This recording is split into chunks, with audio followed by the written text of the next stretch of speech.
Alrighty, ladies and gentlemen, here we go again. My first official Category 4 race. I had done races in Category 4 or 5 before, but this was my official first Category 4. So as you could see on the title, it was hot as balls out here. My Garmin at one point of the race recorded 106 degrees. Right now it's 99, so we're on asphalt. There's no shade. It was blazing hot. This part of the course right here, headwind. So very important to make sure you're behind somebody on this port. I'm not going to do the full race just because it's 40 minutes and that's a little too long. I'm just going to kind of do some highlights and whatnot in here. But this race, for the most part, ended up just being strung out the whole way. And to be honest with you, the race course itself was in pretty poor condition. As you can see, all of the lines going across, there was gravel literally everywhere. In sections, there's sand patches. Multiple guys made the comments like they're just getting rock shot in their face the whole ride. My big worry, or what I saw multiple times, is when people would accelerate or go to like put some good power down, if it was in a patch, their back tire would wash out. And there was a couple sketchy moments, but overall, the cool thing about the course was the fact that it was a giant parking lot, because this is for the actual Santa Anita racetrack for horse racing, and this is a giant parking lot. And so if you had a mechanical, I mean, I saw multiple people have mechanicals. It allowed you just to get off the course very easily, and you didn't have to worry about crashing into a curb or anything like that. But the overwhelming feeling on this whole ride, I would say, was the poor course and how hot it was. It was funny, after the race, I checked on other people's Garmin's, or not Garmin's, other people's comments on Strava, and it'd be like, Category 4, racing in an oven, or Category 4, should have skipped this race, crit whip, but Category 4, hot as Africa, or something like that. It was just super, super hot. I did zero warm-up for this race because it was so dang hot. I thought, no way, it's not worth, getting out there. I'll just use the race as a warm-up. And so, again, that's how I approached this one. But this race was so fast. You can see how my power is way up there. The overall power for this whole race was 200. My average was 235 watts for 40 minutes. That is by far the fastest and highest power race I've done. The highest, I think, before that was about 207 for only 25 minutes, but this was 40 minutes at 235. So I think a lot of it had to do with the fact that it was just so strung out, and there was a lot of headwind in one section.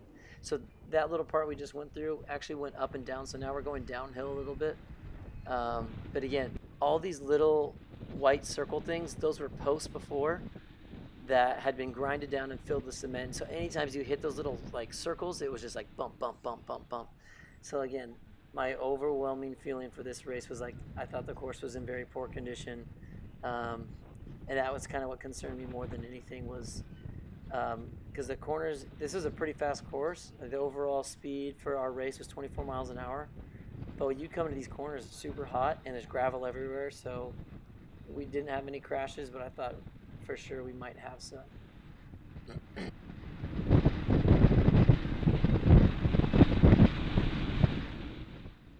And I don't know why, but for the life of me, I could never hit this corner right. I would always have this huge gap, and then this is the headwind part, so you're digging deep. So you can see I'm putting in 800, 900, 700 watts trying to close back up the gap. I just, for the life of me, every time I hit that section, the gap would just open up, and I would end up just eating a lot of wind. So that probably also took a toll on, why I didn't have too much left in me at the very end of the race.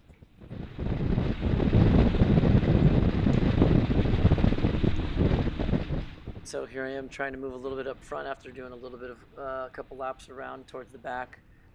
Just kind of want to get more towards the front.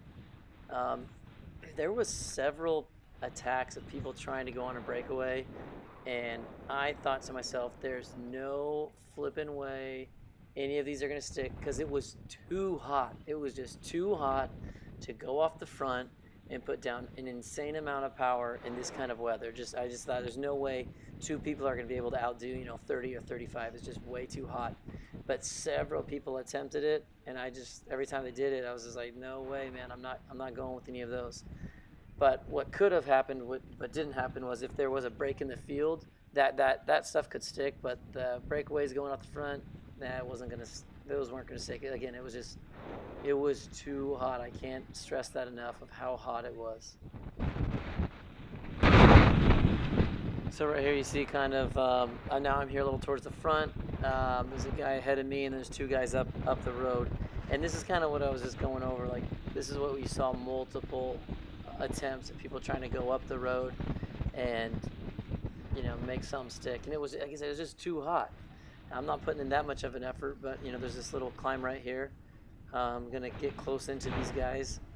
And I typically, a minute into these little breakaway things, 2 minutes, the people kind of just gave up and then just kind of pull off. And so they're just like, hey, you kind of see right here, they're just kind of pulling off and just waiting for everyone to kind of regroup again.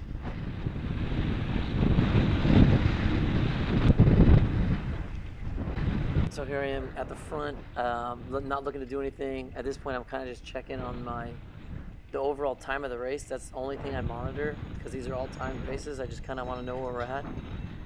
And this is one of those crits that I had 2 bottles of water, and I went through my 2 bottles of water. Again, not looking to do anything on the front, just looking to pedal around, looking to my family over there, had my family come out and watch. This is the first time they ever came out and watched. So I don't know if I could have picked a worse event for them. It was so dang hot. So I think right here, what's going to happen is someone's going to come shooting around me. Yep, so here they go. You get these little guys going around, going to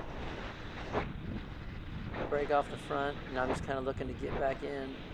There's my boy, Crit Wit. Got to give a shout out to Crit Wit, man. He was, it's his second race of the day. Don't know how homeboy did it, man. It was so stinking hot. So here I am just kind of getting back in the group, just trying to find a wheel and just sit in. And me and Mr. Crit Wit were wearing our matching fluorescent zebra outfits. Guy's so cool. If you see him at a race, approach him super. There's my little shout out to him during the ride. Super approachable guy, just super friendly. I feel like some people in cycling come off really standoffish, but dude, Mr. Crit Wit is a super kind dude. So if you see him, give him a hug or something, man. He's a cool guy. Alright, so let's jump into the last lap and half of the race. I was up towards the front. I ended up doing a little bit, probably more effort than I needed to. But because of the conditions of the course being literally gravel everywhere, I was worried about being a couple wheels back in the pack, and when everyone accelerated for the sprint, that there were going to be some crashes or wheels just swapping all over. So I didn't want to be at the front, but that's kind of just what happened. I mean, I'm not putting in a huge effort, but no one's coming around, you know what I mean? You know how it is, last lap shenanigans. No one's coming around. And so some kid says something that he wants people to move, and a couple guys yelled back at him, and he ends up just taking off. So I don't know what happened. This is when somebody said something like, keep the pace going or something. And then he just takes off. They responded to him like, I don't know what they told him, but then he just took off. So then this guy just goes flying. You know, I've been pulling probably for about a lap. Now I'm kind of chasing. Now this is getting to a headwind. In my last lap of this whole course, the whole lap I ended up doing about 407 watt average. So right here, I'm just trying to get on this guy's wheel. This guy comes over, so I'm just gonna jump over. Again, I'm doing quite a bit of wattage to stay on his wheel. And I knew that one kid that just took off, that he wasn't gonna make that lap. It's not possible. It's so hot, and the course is pretty long, and it wasn't an easy course. I feel like to get away, it wasn't technical enough. The only technical spot was up here, coming around. So again, at this point, I'm just trying to sit on this guy's wheel. He accelerates, so I accelerate a little bit to go up. I just didn't want to get too far back. So these guys go flying around. I try to respond without blowing myself up. This was the only last kind of sketchy spot. Coming around. Now, again, I'm towards the front. I got to try to close the gap. You get a little bit of a downhill, and then it's just going to be a sprint from the corner. But again, I ended up doing a little bit too much pulling. And so right here, I accelerate for my finish. Get close to that 1,000 watts. And I just start getting passed by some people. I think it was just a little bit too much time spent at the front.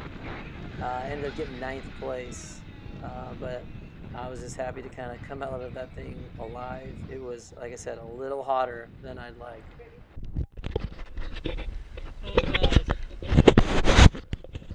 That was hot. The course was really janky, but